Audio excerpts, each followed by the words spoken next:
오늘 우리가 읽은 본문은 이제 그 로마서의 세 번째 주제인 하나님의 계획, 그 마지막 부분이 기록된 내용입니다.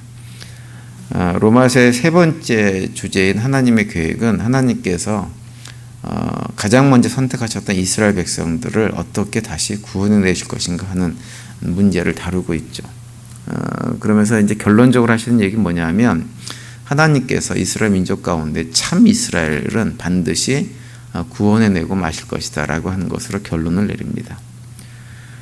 그런데 이 참 이스라엘을 구원해내기 위해서 하나님께서 일하시는 방식을 살펴보면 그 방식을 한마디로 표현하면 뭐라고 얘기할 수 있냐면 비밀이다 이렇게 얘기할 수가 있다고 말씀하죠. 그러니까 사람들이 이해하지 못하는 방식으로 그들을 구원해내실 것이라고 하는 거예요. 이성적이고 합리적인 사람이 보면 도저히 이해가 안 돼서 다 끝났구나 싶은데 하나님께서 그 가운데서도 이스라엘 백성, 참 이스라엘은 반드시 구원해 내게 하신다고 하는 것입니다. 3년 전에 코로나가 처음 시작되고 나서 한국에서 그 이단들이 코로나를 퍼지게 만드는데 결정적인 그 역할을 했다라고 하는 보도들이 있었죠. 신천지라고 하는 이단이 그랬는데요. 대구에 있는 신천지 교회에서 바이러스가 번지기 시작해가지고 전국적으로 바이러스가 번짐을 해가지고 한동안은 이제 신천지가 그 어떤 이단의 어떤 폐해, 그들의 문제 이런 것들이 굉장히 뉴스에 많이 언급이 됐었습니다.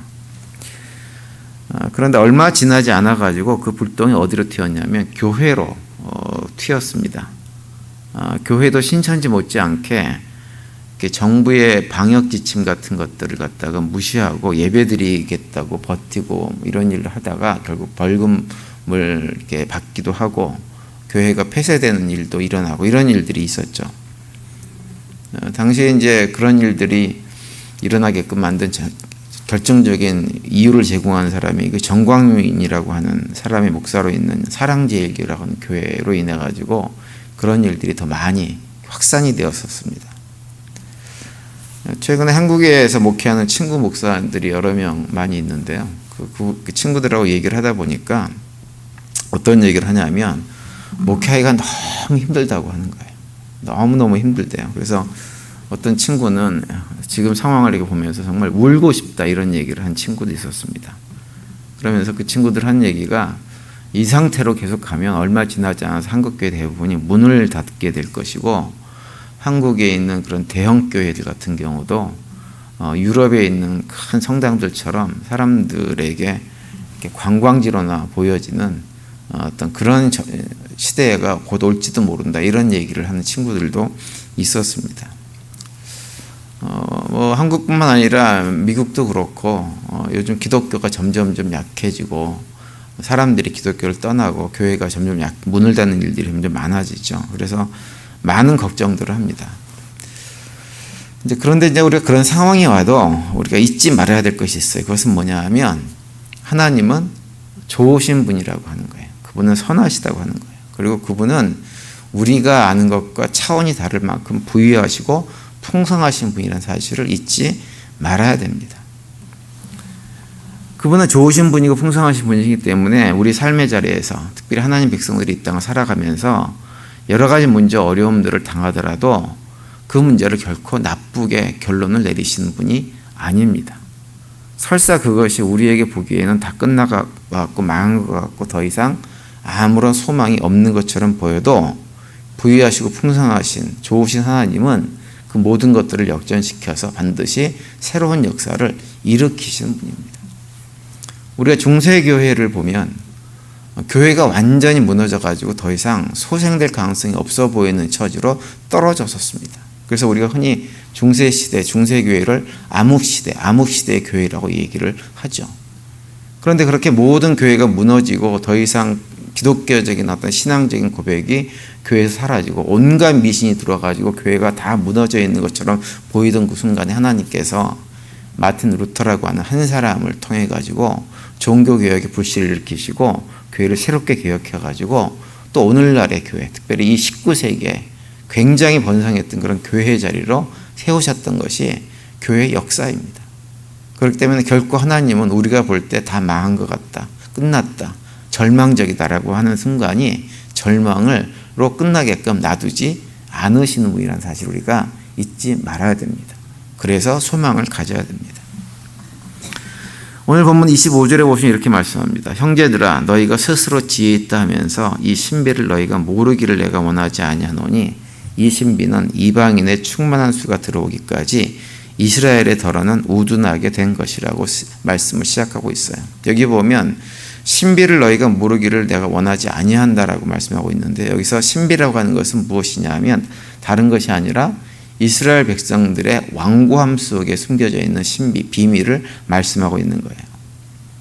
우리가 구약 성경을 보면 이스라엘 백성들의 그 완고함, 목이 고둠이 쉽게 이해가 되지 않는 측면이 있습니다. 물론 이스라엘 백성들의 그런 모습들이 우리 인간의 어떤 타락한 모습을 대변하는 것이다라고는 하지만, 그럼에도 불구하고 그들의 완고함은 좀 이해가 안 되는 거예요.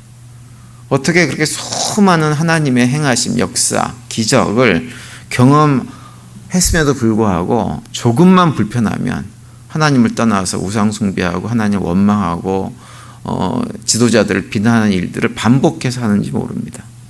바다가 갈라진 바다 밑을 마치 마른 땅을 건너듯이 건너는 이런 일들을 경험했던 사람들이 이스라엘 백성들입니다. 뿐만 아니라 이스라엘 백성들을 죽이겠다고 쫓아오던 이집트 군대가 하나님의 역사 속에서 그들 모두가 홍해바다에 수장되었는 것을 직접 눈앞에서 목도했던 사람들이 이스라엘 사람들이에요. 그런데 그런 것들을 다 목도했음에도 불구하고 불과 며칠 지나지 않아가지고 마실 물이 없다고 하면서 온갖 하나님을 원망하고 지도자였던 모세를 원망하고 했던 사람들이 이스라엘 사람들입니다.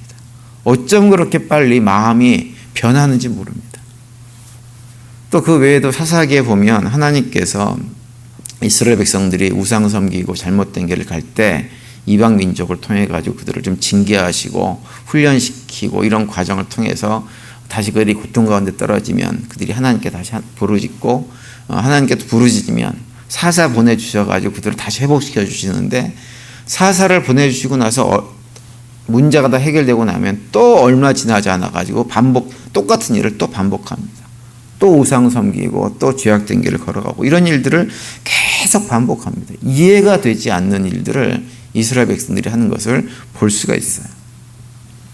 뿐만 아니라 이스라엘의 역대 왕들을 보면 그 왕들도 얼마나 자식 교육을 그렇게 엉터리로 시키는 왕들이 많은지 모릅니다. 대표적으로 히스기야 임금 같은 경우는 다윗 이후에 가장 믿음이 출중한 임금으로 평가받던 사람이 히스기야 임금이었어요. 그런데 그의 아들 므낫세는 이스라엘 역대 왕 가운데 가장 극심하게 우상 숭배를 하는 왕으로 전락해가지고 결국 하나님이 남하고 유다를 멸망시키기로 최종적으로 결정하는데 결정적인 역할을 하는 사람이 므낫세 왕입니다.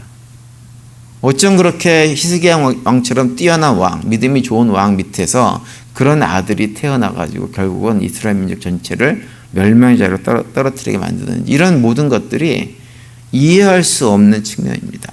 아무리 이스라엘 역사가 우리 타락한 인간의 그 모습을 그대로 보여준다고 해도 그들의 그런 완고함, 우상 숭배, 타락함을 우리가 잘 이해가 되지 않는 것입니다. 그래서 그들의 완고함 자체가 비록 그래서 결국은 멸망할 수밖에 없었구나라고 하는 생각을 하게 만드는 그런 완고함이었지만, 그럼에도 불구하고 이건 너무 심하다, 이해를 못하겠다라고 하는 측면이 참 많이 있죠. 그런 것들을 설명하기 위한 것 가운데 하나가 대체신학이라고 하는 것이 있어요. 그게 뭐냐면, 구약에서 하나님께서 처음 아브라함을 부르시고 이스라엘 민족을 통해서 열방에 복을 나눠주는 자로 선택을 하셨는데, 하나님께서 이스라엘 민족의 그 완고함 때문에 하나님의 계획이 대체되었다고 하는 신학이에요. 어떻게 대체됐냐면, 예수 그리스도가 오시고 이 땅에 교회가 생겨난 이후에 하나님께서 아브라함의 후손인 이스라엘 민족을 통해서 하시고자 하는 그 역할을 교회가 그 역할을 대신하도록 대체했다라고 주장하는 신학입니다. 다시 말하면 이방인들이 유대인의 역할을 대체했다고 주장하는 신학이 대체 신학인데요. 그런데 그런 주장은 사실 틀린 주장입니다.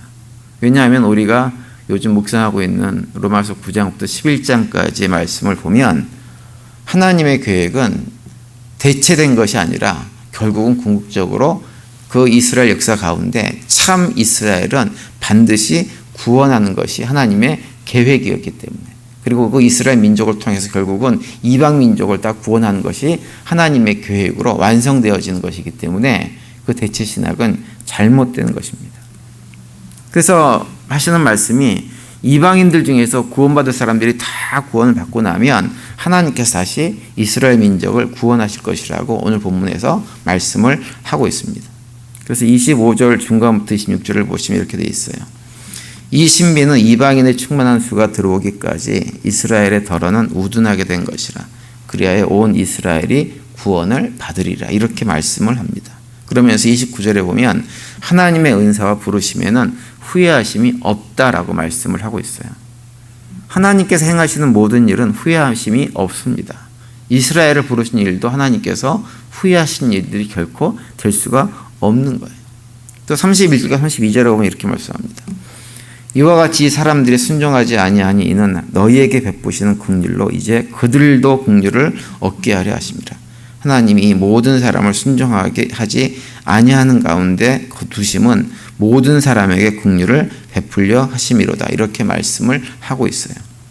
하나님께서 우리에게 베푸신 그 긍휼하심은 이스라엘 민족들에게 그대로 주어지는 것이라는 말씀을 하고 있는 것입니다. 그래서 결국은 이스라엘 불순종을 통해 가지고 이방인들이 구원을 받게 되어지고 하나님의 사랑과 자비를 드러내서 결국은 나중에 하나님께서 참 이스라엘을 구원하시고 마시겠다고 하는 것이 로마서에서 언급하고 있는 하나님의 계획의 내용입니다. 앞서도 말씀드렸지만 우리는 살아가면서 우리 인간의 이상으로는 도저히 이해가 되지 않는 일들을 많이 경험을 합니다. 하나님께서 왜 이렇게 하셨을까? 왜 이렇게 하시나라고 하는 생각이 들 때가 많이 있어요.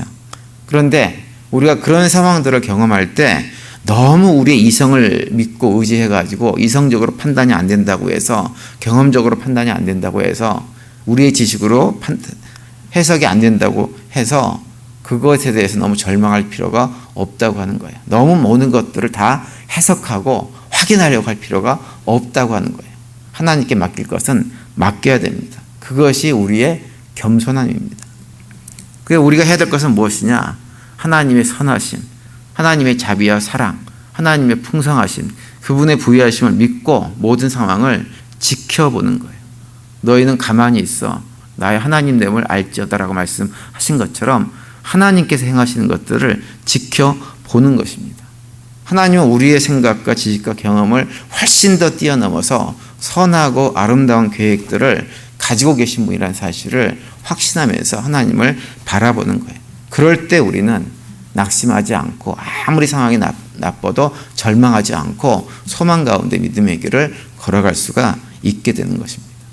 따라서 오늘 하루도 지내시면서 우리 삶 속에 아무리 이해가 되지 않는 상황들이 펼쳐진다고 해도 낙심하고 좌절하는 것이 아니라 우리의 마음을, 우리의 시선을 주님께 두고 주님께서 행하실 새로운 역사들을 바라볼 수 있는 믿음의 길을 걸어간 우리 모두가 되시기를 간절히 바랍니다. 그래서 어떤 상황 속에서도 또 주님께 주시는 평화를 잃지 마시고 그 안에 거하는 복된 하루가 되시기를 간절히 축원드립니다.